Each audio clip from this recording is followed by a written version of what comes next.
Hi, everyone. This is CJ from Not the Farmer's Wife and Mojo Homestead. Welcome to this special episode that I'm recording. And it's the middle of preparation month for us here at Mojo Homestead. And normally I would be sticking to the things that, we've already said we're going to discuss through particular months. However, I really wanted to record this extra little episode, and it may not be little. And I will give a language warning pretty quickly because there's a really good chance I'm going to get cross and say some bad words. So if the kids are listening in the car, might want to listen to this one later. So what I wanted to talk about today was the anti-farming rhetoric that appears to be more and more common on social media that I'm seeing. Now, obviously, I have a biased opinion about farmers because I consider myself to be one. And so from that perspective, obviously, I want everybody to like farming, and I want people to understand what farming's about. That's the main reason that I do what I do, is to try and get the message out there.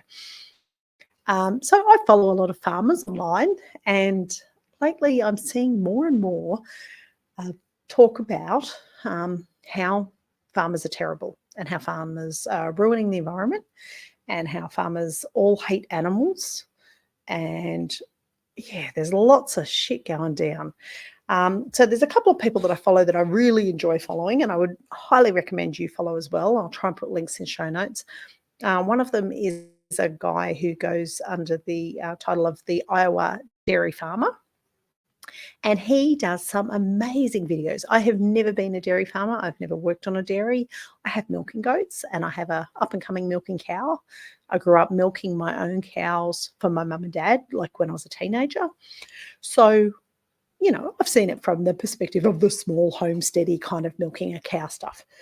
I have never worked in a large commercial dairy, and I've never seen how a large commercial dairy works. But, oh my God, this guy is amazing. I can't wait. The Handy Helper and I are planning a trip to the US, hopefully in the next 2 years.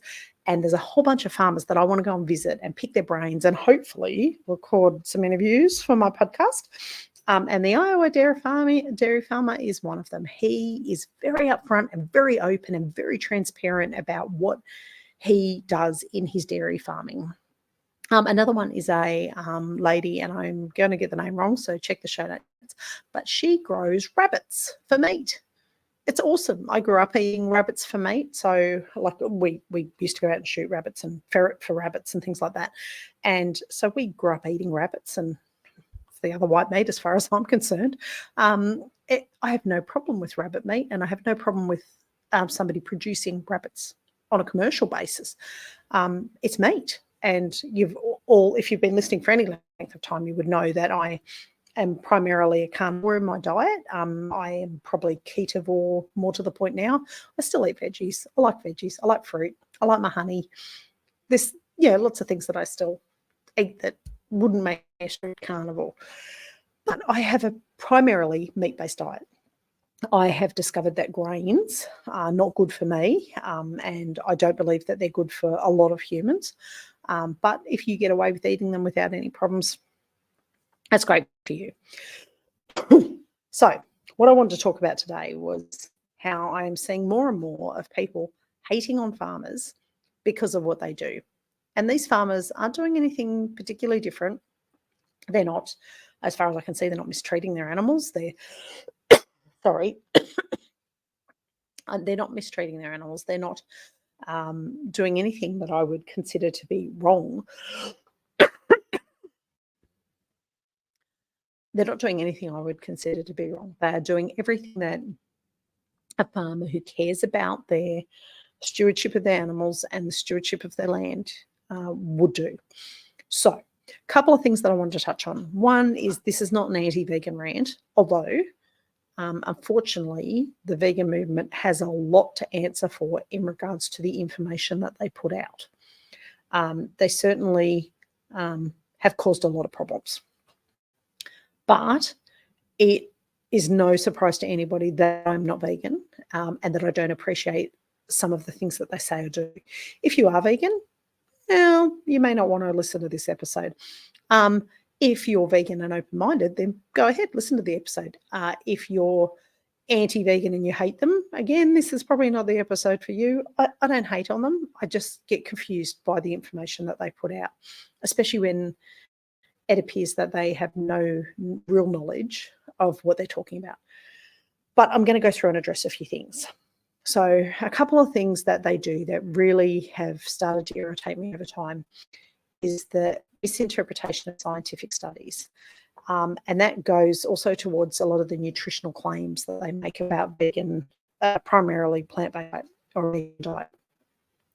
And what I have come to discover is that they just completely fudge the figures. There's no niceness about it. They're not saying, oh no, we really truly believe that these foods are more nutritional. They know that to get the same amount of protein and same amount of different vitamin groups that you would get from a piece of red meat, they know how much grain and plant matter you would need to eat in order to get that level of nutritional requirement into your body. And you couldn't eat it. In some cases, it's a mountain of food. And, I mean, people like to think that they eat a vegan diet primarily for health, but let's face it, we've all seen fat vegans. There's a particular very famous person who perhaps has a vested interest in plant-based meat because he manufactures plant-based meat. And I was looking at a photo of him the other day and thinking, wow, if eating plant-based meat does that to your body, I'll definitely give it a miss. Thanks very much. He certainly has got the dad bod rocking it. Not that there's anything against dad bods. If you've got one, go, you good thing. But no point in saying I'm eating the healthiest diet I could possibly be eating and look at my beautiful health. And in actual fact, he's not a picture of health at all. The exaggerated environmental claims really bug me. And I think it bugs me more because these people that are making these claims clearly have never farmed. They've never gardened in a big way. If they knew anything about soil health and nutrition, they certainly wouldn't be making the claims that they're making. Nature is a wonderful, amazing thing, and nature knows what's best for it. And if you look back several 100,000 years, depending on which country you're in, the primary way that the soil was maintained and grasslands were maintained was through herds of ruminant animals moving across them. If you don't believe me, there are lots of studies on it, but definitely my go-to, Alan Savory. He does a TEDx talk that is just the bomb. But soil needs ruminants to walk across it, shit, pee, eat down the grass to root level, stomp all their manure and their urine in and stomp on the plants to get a bit of spark happening back in them. And then those ruminants, because they're clever animals, they know they can only eat so much grass in that area, they then move on. Now, they move on because they're finding fresh grass. They also move on because they probably had predators who were coming in behind them, looking for the weak, the sick, the newborns. So the herd would move as a herd, stomping its feet and into the ground and push all that manure and urine into the ground as it would move on. Now, the way that the nature life cycle goes, those herds would move around a certain area and they'd come back and work their way back to their starting point. And when they'd get back to their starting point, that soil that had all the manure and urine pushed into it and had all the grass chomped down really low, that's had a break now for X number of months, possibly even a year for some herbivores, some herds, the way they used to move. And so now that soil's had that chance to boom back up with all that nutrients stomped into it. And the grass had been cut down, so to trimming, I mean, in fact, you could go as far as saying, we know that works because when you trim your hair, it always grows back, looks healthier. So the grass will grow up nice and healthy, and the animals will come back and eat it again. For some reason, people that are anti-farmer are anti-herd animals. And they have this whole thing that, by doing that, by pushing the animals across the grasslands and, rotated grazing is what they call it in farming circles. They will push the animals into a paddock, they graze in that paddock for a certain period of time, then they move them into another paddock.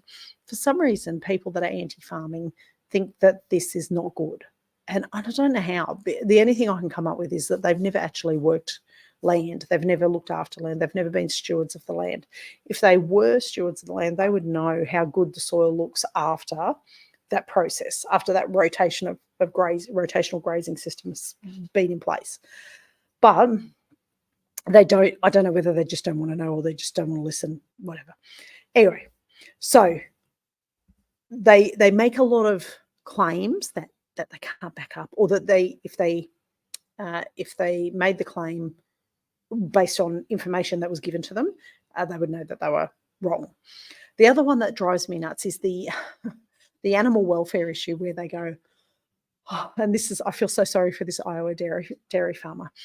So they make a claim that he rapes his cows each year because he does artificial insemination, which anybody that has been around livestock, and livestock is my key thing. I have certainly more interest in livestock than I do in vegetable growing.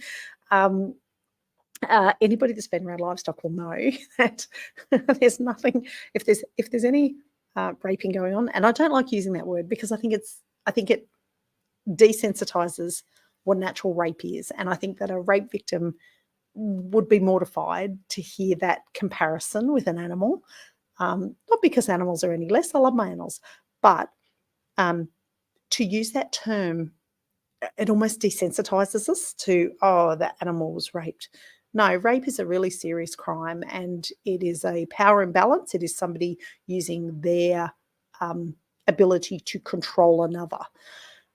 That is not the case with livestock, and I think that would be demeaning to a victim who had been a victim of a sexual assault, to have that phrase bandied about that the animal was raped.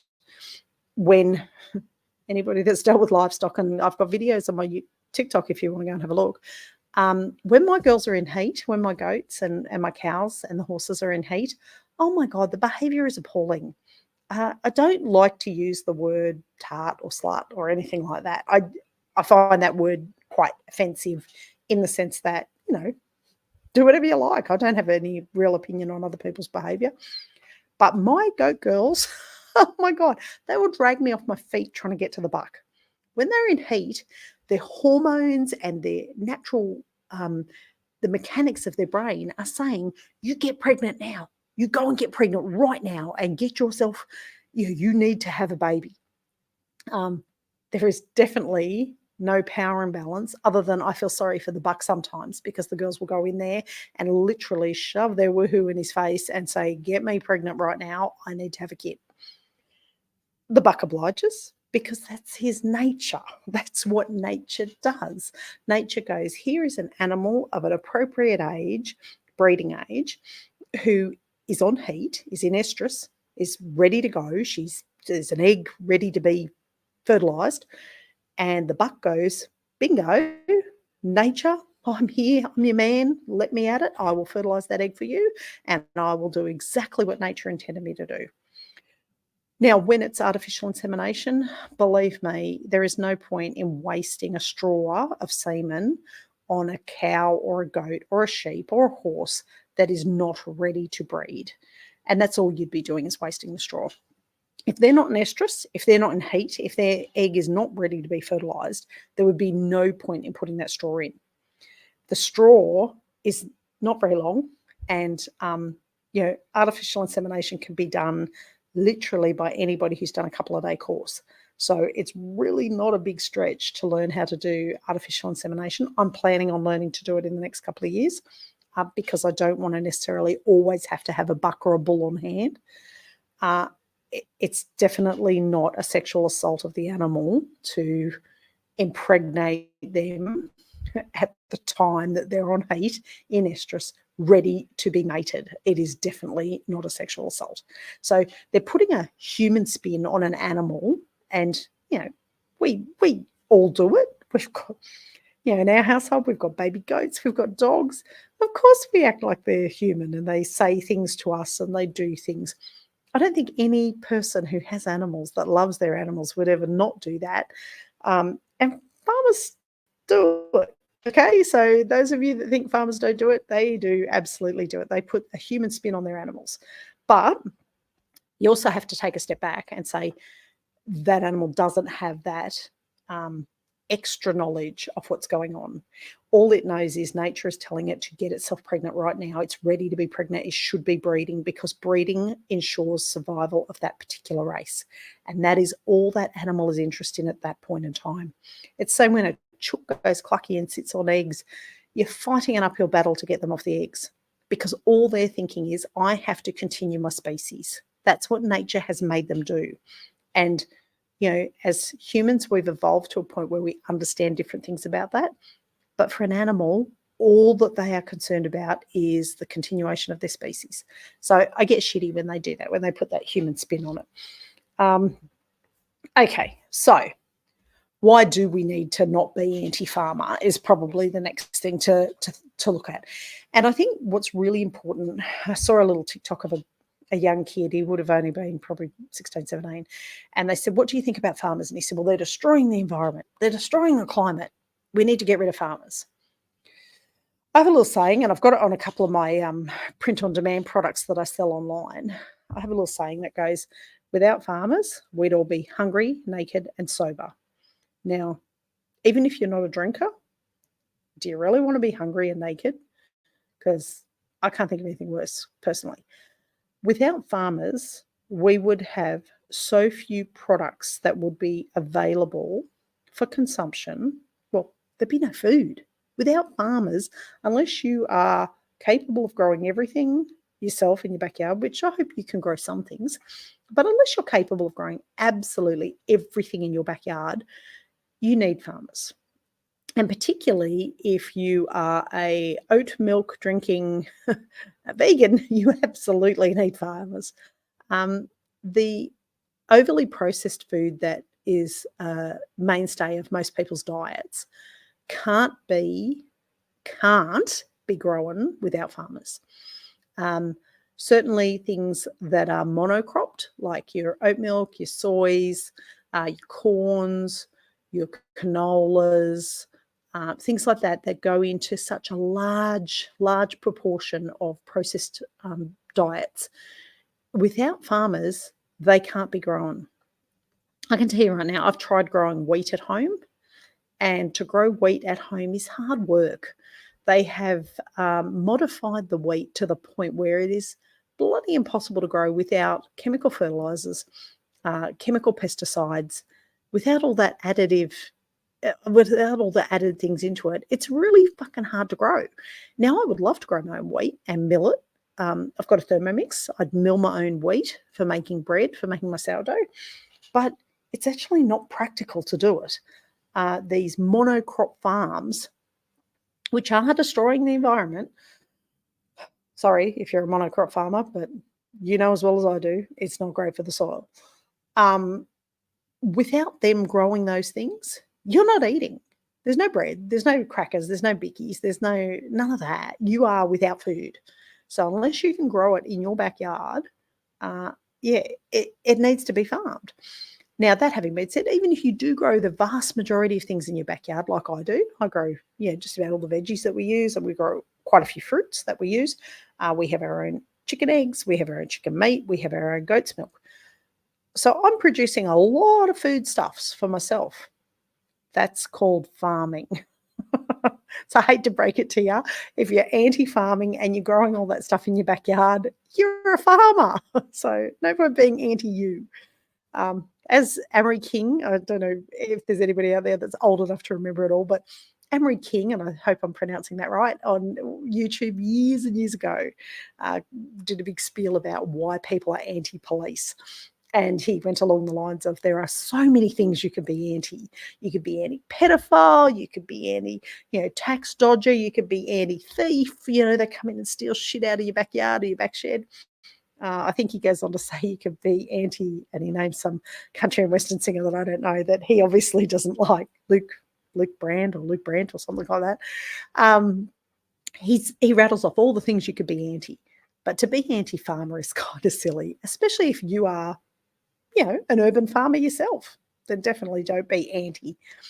Now, as far as food security goes, we said without farming, we've got no clothes because cotton and wool are grown from farming. And don't get me started on the fake fake synthetic fabrics because I can't stand them. So cotton and wool are grown by farmers. All your veggies, your oat milk, your wheat for your bread and crackers, your meat, if you're a meat eater like me, and eggs are all grown by farmers. So without all those things, no farmers, no food. They talk about food security, and a lot of people will go on to that tangent of, oh my God, we can now make meat in a lab, and that'll help feed the world. I hate to break it to you folks, but there is more than enough farmers and land out there to feed the world as it stands. If we weren't monocropping in such huge quantities, but doing regenerative agriculture in those same quantities that we're monocropping in, there is no way knowing that we cannot produce enough food to feed the world. We just have to use our resources smart. Instead of using our resources to make these bulk packaged foods, let's use our resources to make real food. Because let's face it, real food has real nutrients and real vitamins and a real benefit for your health. So if we start doing the regenerative agriculture on the scale that we're doing the monocropping of particular substances that we then process the fuck out of to make food, we'd be feeding the world. So it's not an issue of that. It's also a matter of supporting farmers locally, because when we talk about climate issues, a lot of the things that'll come up will be, oh, cows are bad for the environment. They fart and burp. Well, they don't burp. They do fart. And they've done studies, and these were ones where they got the figures and decided to completely alter the figures before they put them out there. But they've done studies on it, and cows farting is not making any difference.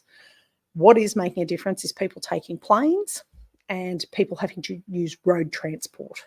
So when you need, and I love all my truckies out there, please don't think I'm having a go at truckies in Australia in particular. Without road transport, there are so many things we would miss out on. But to blame cows over the top of transport like airlines is just beyond the pale. Air travel is the biggest contributor. I think transport in general is the biggest contributor.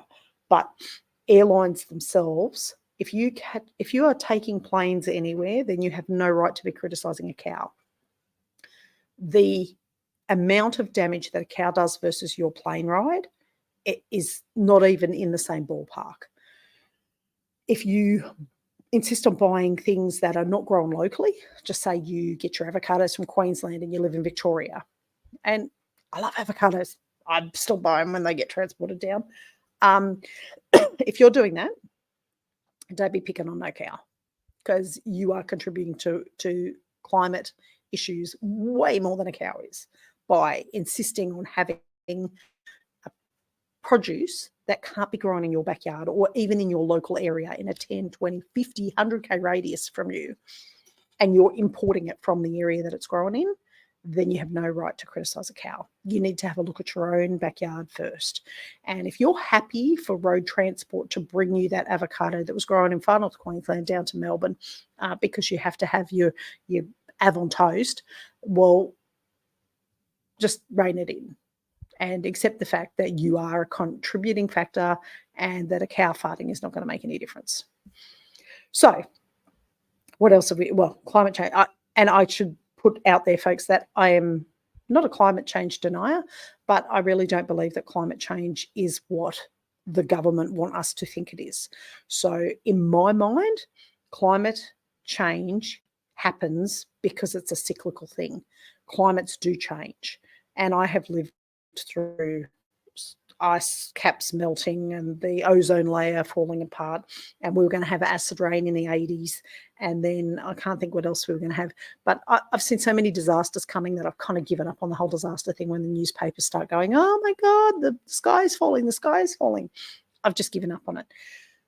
Climate changes over a cyclical basis over the earth, and it has done for a millennia, and it's going to continue to do that. What we have an issue with climate is the pollution of humans. So humans pollute, and they pollute because they're not smart about how they deal with their waste. and they're not smart about how they deal with their soil, and they're not smart about the amount of rubbish and disposable items that they come up with. So we do have a climate issue, but the climate issue, to me, in my mind, stems from the fact that humans are dirty little fuckers and can't clean up after themselves. So that aside, now that I've put that out there, farming, being anti-farmer because of climate change is just ridiculous. We're not causing the climate change. Your takeaway disposable cups that you throw out all the time, your plastic bags, your pleather, which is the fake leather, which I just love how people go, oh, but it's fake leather. It's so good for the environment. No, why don't you stop calling it pleather and start calling it plastic? Because that's what it is. It's just plastic fabric. And if you want to wear plastic fabric, that's fine. It's not biodegradable, folks. It's not going to break down to the earth. You can't compost it. You can't put it back into the soil. It's plastic. It's chemicals. So if that's what you want, that's fine. But do not be bitching about climate change and how cows farting is causing it when you're wearing your pleather shoes. The other thing is that what people don't realise with farming is that 90%, probably even more, I'd say 95%, 95% of farmers make their living off their land and off their livestock. Why would they do something that is going to cause a decline in their ability to earn income? Just putting it out there as a question. Why would somebody treat their livestock badly when we know if we treat our livestock right, we're going to earn more money off it and we're going to have better quality? Why would we do that? If we're not interested in land stewardship and we're just going to decimate the earth, why would we do that when that soil is what's feeding our cows and our gardens and our crops? Why on earth would we do that? Why would we destroy waterways if we then have to pay for water to be brought in because we don't have enough water, or we've got erosion problems because we haven't looked after where the watercourses are going? Not going to happen. Farmers don't do that. And people that think that farmers do that are people, unfortunately, who've never actually been out to a farm. Because if they had been out to a farm, they'd understand that we're not stupid. We're going to look after the hand that feeds. And if you don't look after the hand that feeds, you're not going to get fed.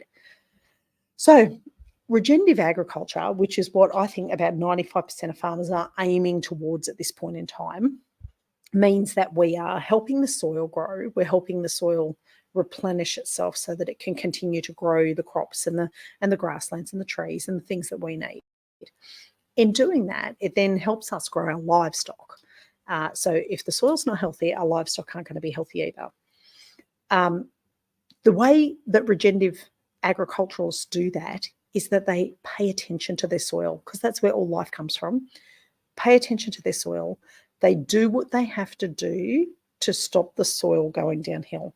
And that can mean reducing their chemical load. So I know our farm is chemical free because I have bees. I have to keep it chemical free because most chemicals will harm our bees. But it's also synthetic fertilizer free.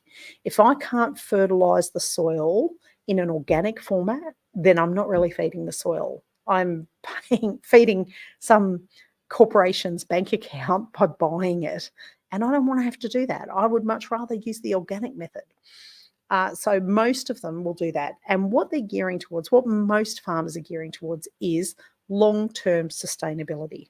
So they want to be able to run their farm without the inputs, the chemical inputs, the inputs from companies, and instead have the input coming from an organic, natural source and helping Mother Nature.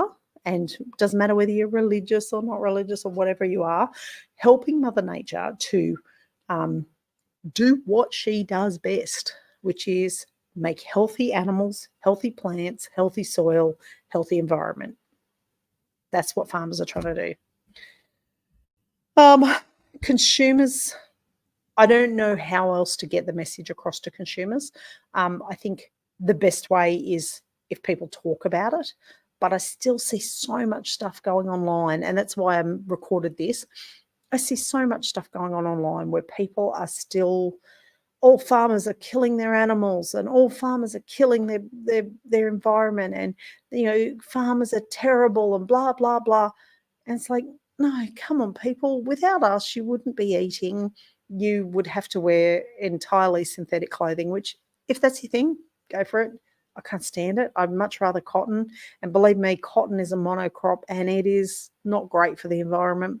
But farmers out there are trying to find ways to make it more sustainable in the environment because that's their livelihood. Of course, they want to do that.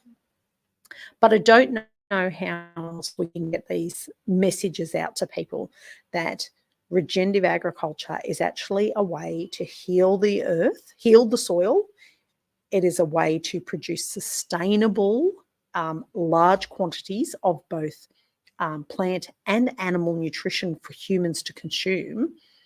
And it's also a really, really, I don't want to say it, but it's an occupation that people should be proud of. You know, I love the fact when I went just today, I was at kids' sport and I had a lady come up to me who'd bought some eggs from me only a week ago. And she said, "Oh my goodness," we sat down and ate the eggs. And she said, she said, "I knew the pasture raised eggs. I knew that that would mean that they would be, healthier, probably a little bit yummier." But she said, "I had no idea how much a difference they would taste." They tasted amazing. They tasted like real eggs. They were healthy. They were bright yellow yolks. The whites looked great. She said the kids just inhaled them. I walked away going, that is all I want. I just want to feed people good, nutritious food that is also benefiting the environment to grow it. And having pasture-raised chickens, certainly, you should see my paddocks. Oh my God, they are so healthy from having these pasture-raised chickens roaming freely on them. So what can we do? I don't know. What can we do? You tell me, but I really want people to get out there and get behind some of these farmers who are doing regenerative practices.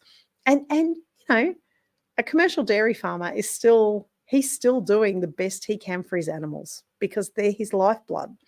But how can we do it? You tell me how we can get behind people who are farming and support them and let them know that we appreciate what they're doing. Because certainly having people come up to me and tell me that they appreciate the eggs that I'm providing them with, and they're paying for them. I'm not doing this for free. It's a business.